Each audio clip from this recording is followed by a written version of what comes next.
Welcome to the RSP Boiler Room. I'm Matt Waldman with the Rookie Scouting Portfolio. We're going to take another look at Oklahoma quarterback Baker Mayfield. And I've seen enough tape on him thus far over the years that I feel like that this is a pretty good indication of some of the things that he needs to improve upon if he's going to become a consistently productive NFL starter. This is a 3rd and 7. It's late in the game. This is a chance for Oklahoma to pull away even more, build on this 3-point lead. And he does a good job from a college standpoint.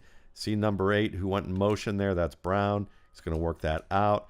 Baker hits Brown on the out, first down, takes the hit, moves the chains, keeps the drive alive. That's great. Okay. But for the NFL, it's not good enough. And there are a lot of problematic things with this particular play that I feel like when I look at other plays and where he doesn't have as much success as he should, it has to do with some of the factors you're going to see here.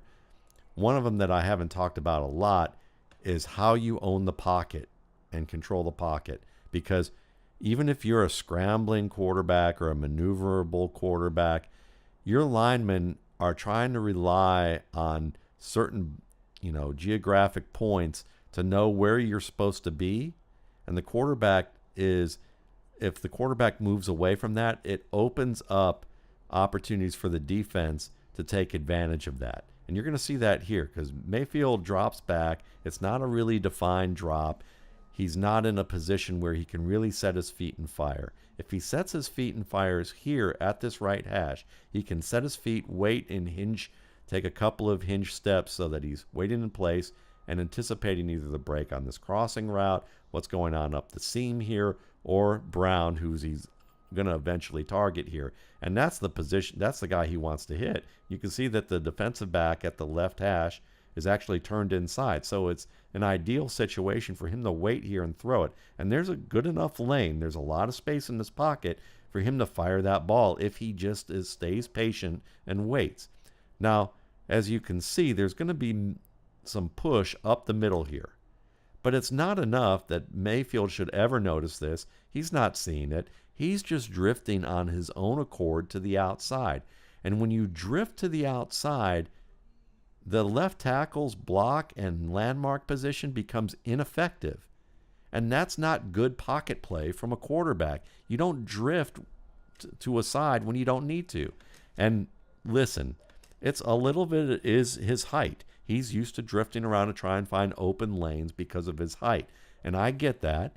And that can be effective. If you look up my name, Matt Waldman, and put in Russell Wilson next to it or Drew Brees next to it, you know that I've been ahead of the curve when it comes to evaluating shorter quarterbacks. I don't have an issue with shorter quarterbacks as long as they play a good game from the pocket. And I'm not sure Mayfield has completely developed that level of play.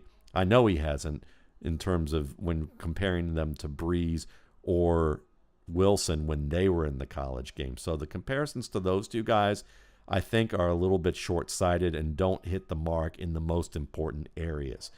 When you watch this drifting, not necessary, opens up the leverage point for the defensive end to work directly into Mayfield. And now Mayfield is basically rushing this throw to avoid getting hit, and the ball's behind the receiver.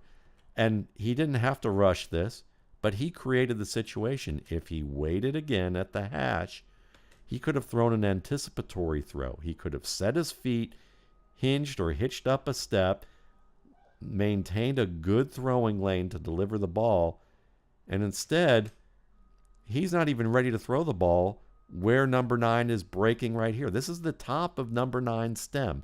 When you want to throw an anticipatory pass, you are going to throw it at the top of the stem just before the break. Mayfield's nowhere near ready to throw this ball. As a result, the throw's a little bit late. His footwork is off because he's having to adjust to this pressure that he created for himself.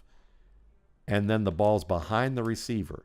If he throws his ball and leads the receiver towards the numbers and outside the numbers, number 9 is fast as all get out. This guy catches the ball in stride, probably turns up the field, and has a shot to turn it up the sideline for another long gain that he's had, it's throughout his short career at this point.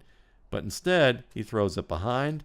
He has to leap. The receiver has to leap for the ball and take a hit, which just creates more potential for error, more potential to drop the ball, more potential to get hit and lose the ball, less potential to run after the catch, and more potential to get sacked because, again, he drifted. So drifting, not having set footwork with the drop so that he can stay patient. And again, when it comes to drifting, he didn't need to. When you're as mobile as he is and as good of a scrambler as he is in the college game, listen, you want to be able to wait until the defenders are within at least 2 to 3 steps of you, if not a step of you, before you move. Because the earlier you start to move away from your designed spot in the pocket, the more time your opponent has to counter that and adjust. So waiting until the last moment is kind of like a running back pressing and cutting. He's not telegraphing where he really intends to go. And the better quarterbacks, Russell Wilson, Andrew Luck, even Jared Goff, Tom Brady for sure, wait and make incremental movements, and they don't drift towards spots that are going to, throw their own linemen under the bus. And I feel like that's what he did here. It's a good play for the college game. It's not quite good enough consistently for the NFL game. So it's just something to note. And, there are a lot of positives to Baker Mayfield, but this is something that I see repeatedly that he's going to have to work on, or he's going to have some growing pains in the NFL. Thanks again for watching. For more RSP Boiler Room videos, you can check out my YouTube channel, the RSP Film Room, and my site, www.mattwaldmanrsp.com.